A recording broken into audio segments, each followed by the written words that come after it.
Good evening. I'm Terrie Curry in Denver, Colorado, and I'm here with the Awesomism Book Club. This is round 2, session 2, and this evening I have Karilyn Gomez from California with me, and Rachael Karkour from Australia hasn't joined us yet, but she may well join us, or hopefully she'll join us soon. Karilyn, would you like to say good evening? Good evening, everyone. I'm so glad to be a part of this round 2, and welcome everybody to the book club. Okay, and this evening we're going to cover chapters 3 and 4. So starting with chapter 3, Suzy just talks in this chapter about 3 different points, and those are evolution, potential, and awareness. Would you want to comment on this briefly, just to start out, Karilyn? You know, it's... You can start with the first one. That's a big mouthful, but that's kind of the chapter, isn't it, Terrie? yeah, right. The potential is the beginning. Was that the first one? That's fine, but you can start there. That children are offering us such a potential. They all go together. I mean, a potential and evolution, with approaching things totally differently. If we can see the world, feel the world through their perspectives, then everything would change. The part where she was talking about the subtleties of their energy, if we all felt each other's energies, if we all tapped into those subtleties the way that they do, there's no way that we would treat each other with other than loving kindness. So the potential that they're offering us is huge, because it literally would change the whole way we relate to each other, how we relate to the environment. Yes, and she begins I thought it was interesting how she begins the chapter going into a little bit about ESP and clairvoyance and different types of experiences, and she kind of mentions that surely, all of us have had experiences like that, and so she does that, I think, to just prepare our minds, open them up to something else, make it seem everyday or something that we're familiar with, before she jumps right into explaining or discussing the capacities of these children. So I think it's interesting too. I mean, like she said, we have experiences of this, but this is where the kids live 24/7. So having these children in a greater and greater population is almost like it's forcing us to dive into this and not just all like, oh, that was a really good experience that one time, or that intermittently. No, this is where we're all going to be at some point, is this living this way, living through our intuition and trusting that, and just living that way, the way the children do now. So the experiences that we have had, yes, were the kind of introduction, and theirs is the diving in part to the totality of it. Right, and I think that is the whole foundation of this whole paradigm shift that she's really preparing us for in the book. Just exactly what you said. It's really this whole idea that, yes, the children have these capacities, but we're all leading up to this whole new paradigm in front of us. It's like these children offer the potential of the new normal. Right, yeah. And she talks about twins, how twins are very connected, even if they're long distance, and you can just see very common examples of this whole new neurology, or this whole new way of being. So, and then when she talks about evolution, she's, I think in the past people have always thought in terms of evolution relating to Darwinism, and there's a whole another piece or way of thinking about evolution now, and that has to do with consciousness. So it's really about her whole book, and these children are really about the evolution of consciousness. Speak to that a little bit. Yeah, say it goes way beyond what we have thought of as physical evolution and physical changing, the potential of tapping into the spaciousness and the vastness of consciousness is where we are now. And this is what the children offer us because they're there. They don't come in with any of the old baggage, so they can actually, it's like they can mirror to us the potential of accessing that consciousness, which again would bring us to a whole new way of living. And she mentions in there how the outer life is always reflecting the inner life, and I think before people always really thought of the external or the outer life as being what was real and controlling kind of what your inner life is. But this is a whole nother way of thinking again, where it's really that inner life that's that inner perception that's really creating the external. Well, I think we're seeing that certainly come into focus a lot more when you have so much about manifesting things or seeing how the universe is reciprocal in the energy that we put out and what comes back. I think you're seeing that with more, at least in my world, I'm seeing that emphasized more. And the children, that's part of what the children offer too in their mirroring. Right. Yeah, the piece I really like and which was new to me was the very fact that these children operate first vibrationally, and then if you can tap into that whole concept of vibration versus behavior, that it's so much easier to change behavior or anything else at the vibrational or energetic level than once it comes down to the physical. And that's a pretty foreign concept for I think it's a real paradigm shift for the way we approach it too, because the traditional approach has been behavior, change the behavior. So it really takes some willingness to kind of step back from that and say, you know, there's something else going on.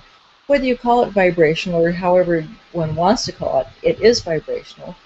But certainly the willingness to step back and say what else is going on, what's beneath the behavior, and it also calls for each of us to come from a place of neutrality where we have the opportunity to look at ourselves and see, well, what's our piece in this? You know, what is this child reflecting through that behavior about us or about the situation or, you know, about the collective consciousness? There's so much more going on than just that surface behavior. So in the past, when we've looked at looked at just that surface behavior, nothing changes, or it's a very arduous, frustrating kind of circumstance because nothing changes, because that's not where the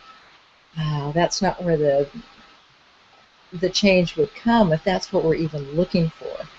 You know, there's because it goes deeper than that, and tuning into the vibration of it. Yes, the behavior can change, but again, that's not where the focus is, because it's much richer underneath. You know, the information that we get vibrationally, or the information that we get about what's going on, is it's far more valuable than just looking at the behavior. Yes, and I think this makes sense when you start your own process of just experimenting with it. Because, you know, energy or vibration can sound mysterious or nebulous, but once you really start becoming present with these children or with a child, and when you see absolutely in front of your eyes something change, then you know it was somehow the presence that you were in that situation. And that's how I began really knowing it, believing it, is to see the change actually take place when it seems as if you, quote, did nothing. That you were present, or you were aware, just watching, listening, observing the child, and taking intuitive cues. Do you have any examples you can have, Karilyn, that... I'm sorry, say that again? Do you have any examples that you can think of that where you've where that's been the case with you, as far as just stepping into it and using your intuition and seeing something change? If you don't have an example, then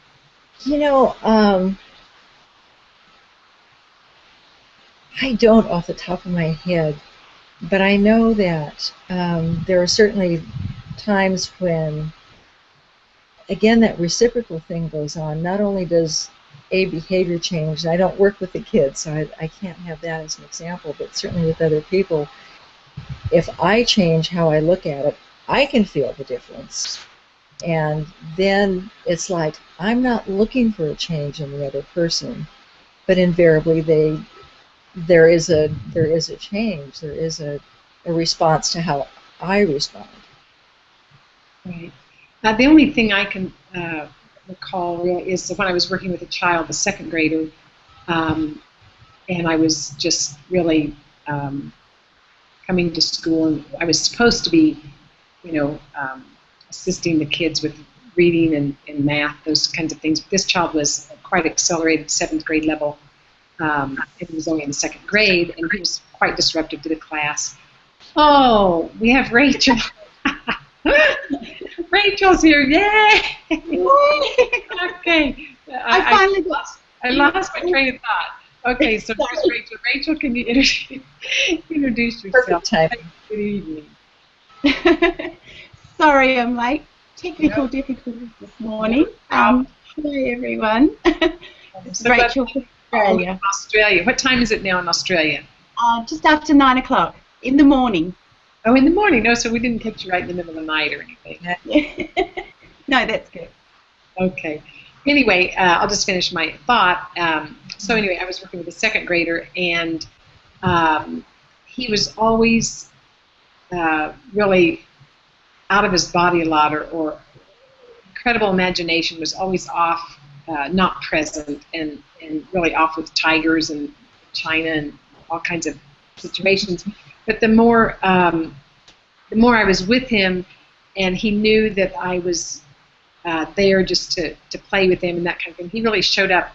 I see it change before my eyes. He really started to be more present with the children in the room, and I really never knew exactly what it was. It was just a matter of just intuitively being there with him and seeing the change. I wasn't even looking for a change, but saw a big change. Yeah. Yeah.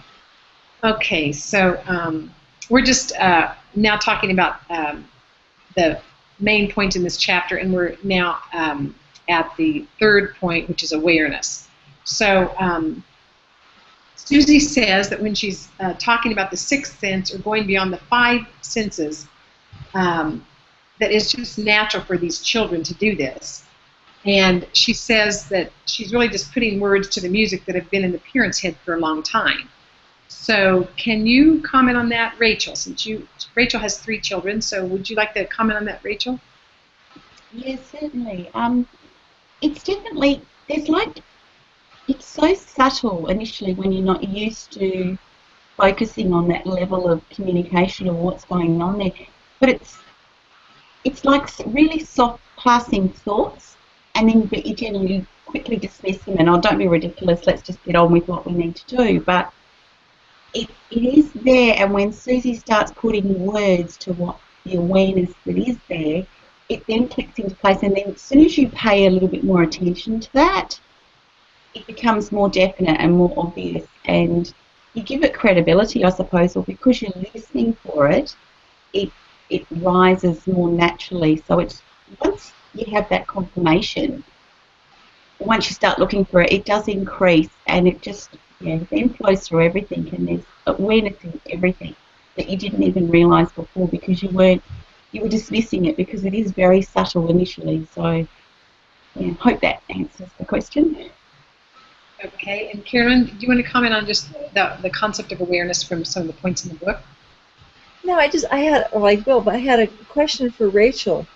Because you're with your kids 24/7, do you get used to their sensitivity and not think of it so much as sensitivity, not have any like neurotypical children that would be possibly have a different response to things?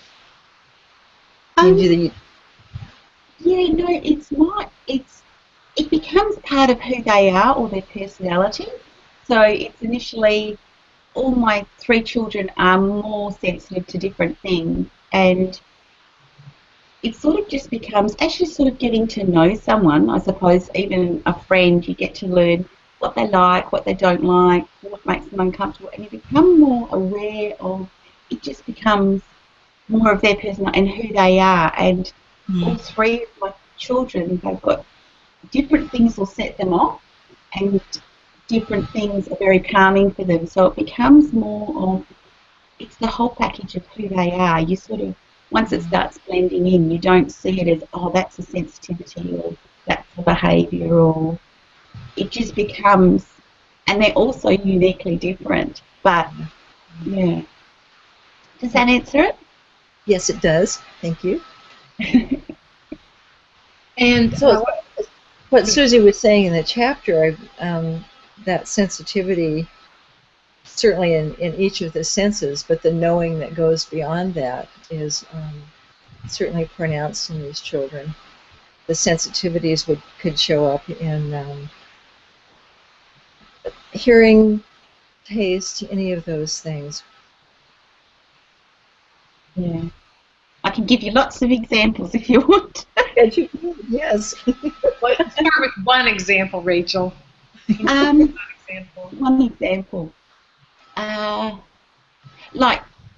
My son's very routinal and likes to stick with same things. As soon as, if someone pops in unexpectedly that wasn't written on the calendar, that really unsettles him, whereas the girls are fine with that. But it's knowing what triggers them. Like, the girls are excited, but that would throw him a bit, and he would take him a while to adjust. Or different shops, like I know which child doesn't particularly enjoy. They're picking up on awareness of the shops, shopping centres, or different places. And yeah, and the more you speak, like the more we talk about it or you acknowledge it, I suppose they then share more too, even if it's not with words. You pick up on their behaviour. Like, we can be going to somewhere where we always go, but if one of the children are really, you can see they're really agitated before you even leave the house. So it's like, oh, okay, so then we'll maybe change our plans and go to a different place. And you learn the difference. I suppose I can see the difference of when there's just a little bit of, they're not so keen, or when it's really, there's something going on wherever we're going to go that's not going to be pleasant for them. So there's sort of my guide, I suppose, that you learn. This is sort of okay, but then, okay, we won't go and do this today because for whatever reason it's not going to work. So, and it's only through trial and error that you learn that. So, yeah. Okay, and then she also talks about, which I love the thought of it, that these children can really bring aha experiences. And maybe every child brings those aha experiences. But Karilyn, do you have anything to comment on that? Yeah, I would say that because it's like they can be mirroring to us like the highest of what we are, if we have the willingness to look at that and accept that. And I think they, and Rachel, you can certainly speak to this much better than I, but they have that opportunity to really see who we are through these wonderful little beings. Do you find that to be, I mean, it seems like you've had more than one experience with that, haven't you, Rachel? Yes, definitely. Yeah, it's who they are, I suppose, at that bigger level does almost speak to that bigger part of you. So you become more aware of that, definitely, and they definitely can see that, but then they can also, I find there's unconscious patterns that I've got running in my life that I'm not aware of, that they really bring up to my awareness. And the kids are always doing things, but now and then they'll do something and I'll just be like, oh, that is really, really grating on my nerves. And an example of that was my oldest daughter. She'll all of a sudden act like a robot, and she'll walk around the house doing these robot motions, crashing into doors and walls, and it just, within a couple of minutes, it was like, I was so annoyed with it, and I was like, okay. And then looking at it, realising it's mine, it was, I'm on robot mode. I'm doing the automatic mum thing, like get the things done and just doing, rather than the being. So you know straight away when it really tweaks you, I suppose. I think is the word Suzy uses, that it's yours. So, and soon as you make that mental connection, they stop doing it. Like she just stopped doing the robot again. It was like, oh, thank goodness that stopped. So, but they're constantly bringing that awareness and the bigger picture of everything.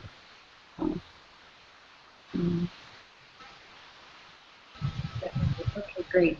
I think that's most of chapter 3. She does mention toward the end of the chapter that guilt is really common, or Suzy hears that as one of the common feelings that parents have. And I just wanted to know, Rachel, did you have that before you came across Awesomism, or were you never really? Was that not anything you really dealt with? Oh no, definitely. I mean, it's a whole. I think the whole journey through motherhood is nothing to what you maybe imagine it going to be, and it's challenging all the way. And then with added, I suppose, things with that, you know, your child getting diagnosed, they're not doing what society wants to do, and the pressure in that of what people are telling you, the professionals and stuff, you definitely, the guilt is a big part of it on some level. It's part of like a process. It's like actually feeling that, I suppose, but then moving through it, realising, you know, if you stay in that guilt, you're just banging your head against the wall. There's no, and the kids are just reflecting that, and it's just, it's not pretty. It's really not pretty, and but it's once you can move out of the guilt and just start to just take moments to start seeing who they really are, and just being with them and looking at them without all the mental of, yeah, what have I done wrong, and how is this my fault, and why. That's what you're looking for. That's where it seems to get stuck, I suppose. But yeah, as soon as you open that awareness, that subtlety of just impossibility of, yeah, openness to what is showing itself, or that, yeah, for myself, there's definitely been a huge part of guilt, was part of the process. You know, you're in denial, and then it's this, and it is a process. But yeah, once you move from the guilt, or even just start questioning, they show you so much more, but then it just automatically unfolds once you start looking for something different and stop beating yourself up. Now, Rachel, is that, when you talk about the guilt, is that mainly around the diagnosis itself? Because I know one of your children is diagnosed with autism. So is it mainly around that, or just that you can't keep up with the child, or just more specific? It's the guilt for me. All my 3 children are diagnosed on the spectrum, so they're all on there. So the guilt of what have I done wrong, and just that sort of, what, you know, that part of it. But then also the guilt: am I being a good mother? Maybe it's my mothering. Maybe it's this influence or that influence, or the guilt of I'm not doing the right things, or I'm doing the wrong things, or it's just judgment of making myself wrong and guilty for everything, whether it's what they were eating, you know, just everything. Yeah, just it's. Now, Yeah. and Rachel, did that change when you read the Awesomism book, or when you met Suzy, or just started hearing there was another way to look at it, or had you kind of ventured into some of this on your own even before you I think because there was such a big gap. My eldest child, who's now 13, she was diagnosed at 2 years old, so that's been 11 years. And with her younger years, I followed more the traditional model of what we do with autism, and that was a very painful road. So then by the time my younger children got diagnosed, it was almost like I'd been stuck in that guilt for so long. It was not productive. I was totally burnt out. It was, and I think so my guards were down maybe. I was more relaxed and more open to there's got to be another way. So, yeah, it's amazing how then I was just directed to the book, and that just put words, I suppose, to a lot that had been there very subtly, but I'd given it no attention because no one else seemed to think it was important. So it was more, yeah. It was very slowly, but definitely the book was the final. Suzy put the words to what had been there very subtly. Yeah. Great. Okay, we'll move on to chapter 4. And Suzy talks about when a parent talks about the behavior of the child being very physical, and she's really trying in this chapter to get the viewpoint across that there's a knowing that beyond all that physical behavior, and she's really trying to get us to focus on that rather than the behavior itself, and saying that this is what can really shift things. Do you want to comment on that, Karilyn? Yeah, and I think that's what she was leading up to in the chapter before when we were talking about things having a vibrational basis rather than the basis in the physical. So this is just an expansion on that to look beyond the physical and look into the energetic components that make up that behavior. And again, it gives us a chance to look at ourselves and what that reflects for us. Okay. Do you have anything to say about that, Rachel? Yeah, definitely. Just what I mentioned before about us changing if we're going somewhere. Even though the behaviour before we leave the house is very physical, like they're clinging onto door frames and crying and screaming and all of that. But the reason is because of an energetic awareness of where we're going or what we're going to be experiencing or somewhere where we're going not in a great place. So even though what I can see is like physical resistance or upset or things like that, it's based on because of an energetic awareness or that knowing or that feeling. But if that's, as a parent, if we're not hearing or listening on that level, a physical manifestation gets our attention and we take notice. And it's, so, yeah, there's always an underlying dance, I suppose, before that actual physical component. Yeah. Okay. And she also talks about perseveration. Karilyn, you want to make a stab at kind of explaining what perseveration is and how it's children are involved with this?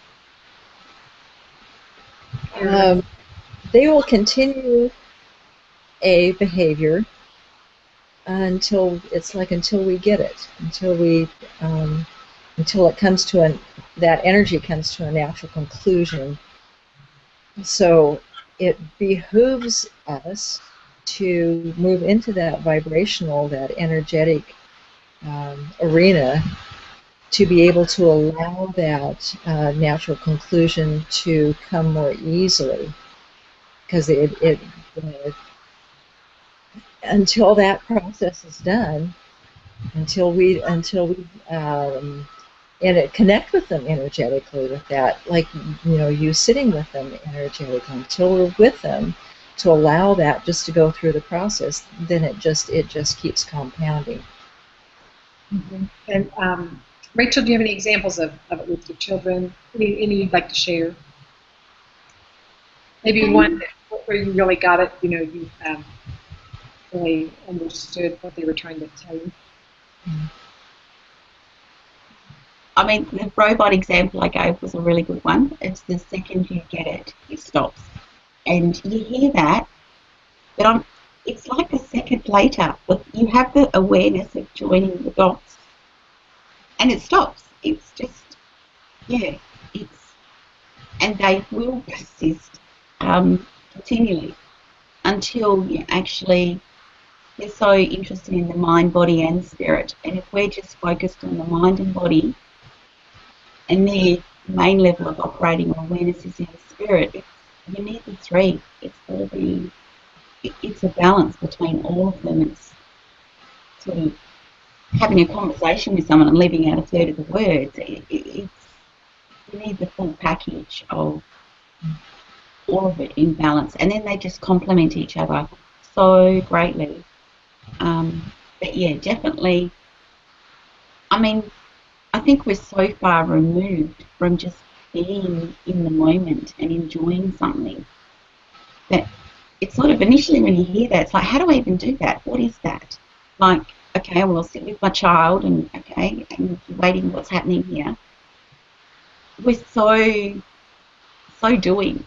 So it's a whole level of being. And when you, I mean, I get it when I go to the beach and you watch the ocean or a sunset or something, that you are just so taken in the moment that you're not thinking about what you're doing tomorrow or what you're having for dinner or how I wash the clothes, or you're just so in that. And that's where they are, is that space of just, you're just in awe and just enjoying something with no mental chit-chat going on. It's just, yeah, and they're waiting for you right there.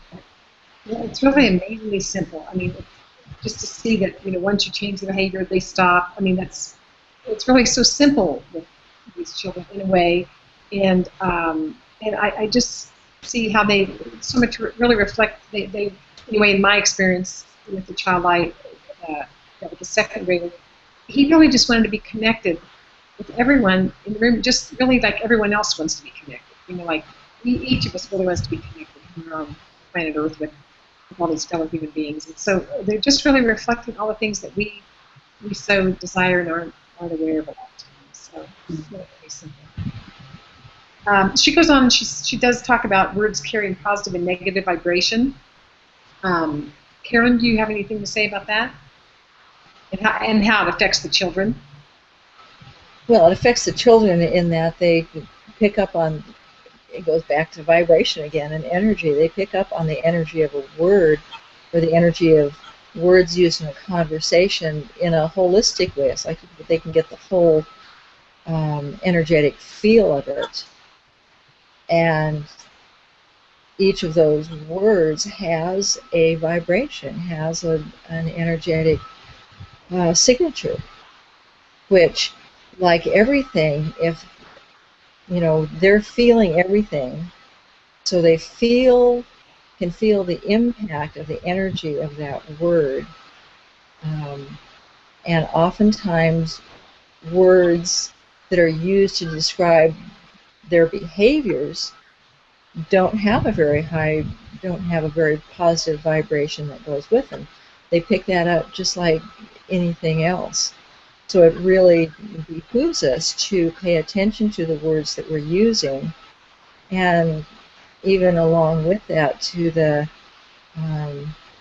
like the intention of the words that we use as well, because that has a vibrational rate, and they pick up on that. She talks about changing some of the words, which would be good for all of us to do. It takes the judgment out of the words and gives it probably a more accurate definition of what's going on, rather than, I don't remember, like obstinate could be persistent. I mean, you look for the, it feels like to me it's not just the positive attribute of a kind of word, but it's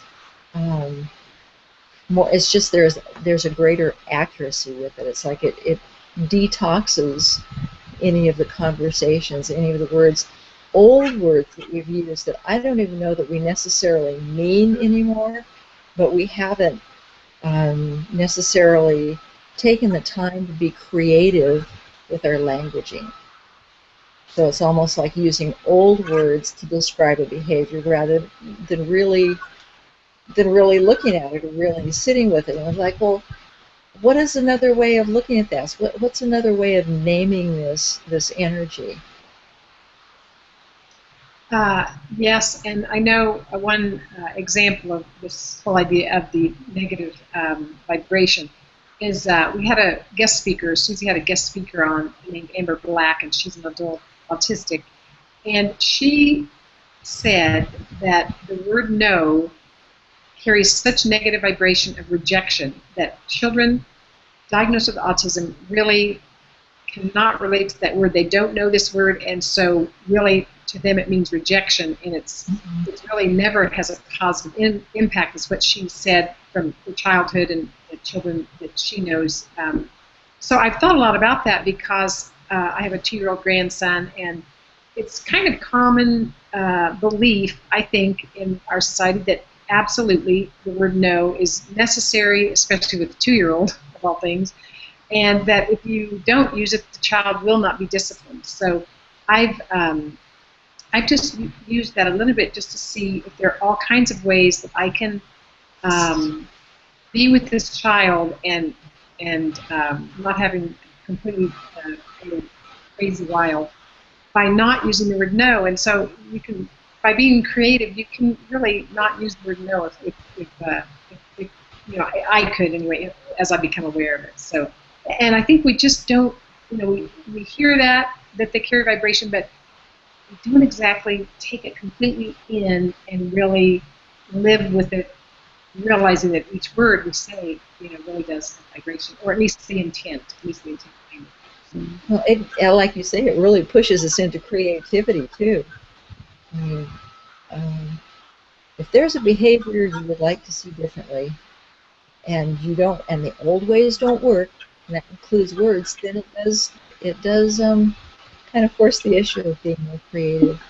Yeah. Which I see Rachel laughing. bringing up some things. What are you laughing about, Rachel? Just exactly what Karilyn had just said about we're so stuck in how we think things should be. And as a parent, this is what I do. And as a child, this is what you should do. And I just find it humorous because, yeah, after doing that for years, and it's like, this is not working. It's really obvious it is not working. So, yeah, being kind to myself, it was like, we have to look at something else, because I just couldn't keep doing that anymore. It just was beating my head against the wall. So the old saying, you know, to get different results, you need to do something different. So, you know, it's, yeah, definitely. But the way I look at it is they are interpreting the world through energy.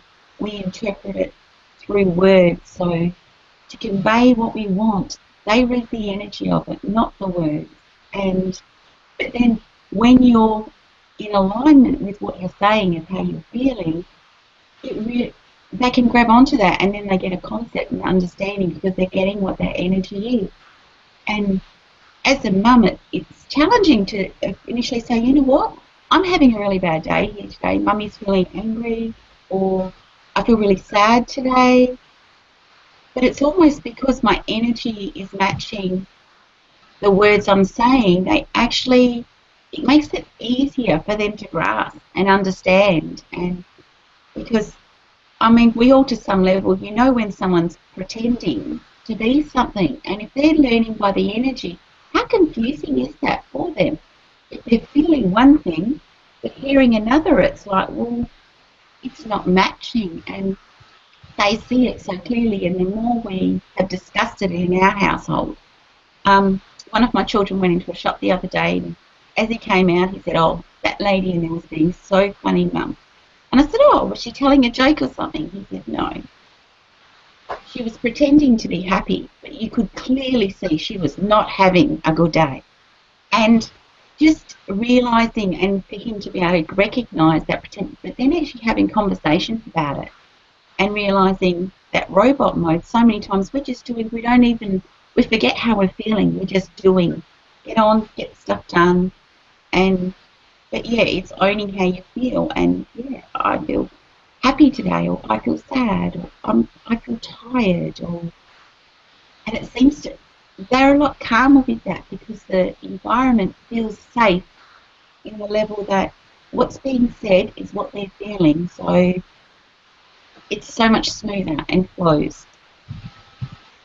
Yeah, that's yes, and it seems difficult, but the more we do it, the better it feels. To have the children kind of present that to us, and then the more you are and express just where you're at in a day, it gets easier and easier. So, well, that concludes Chapter 4 for all the points that I wanted to discuss. Did either of you have anything else about either of the chapters that you wanted to bring up before we close the session?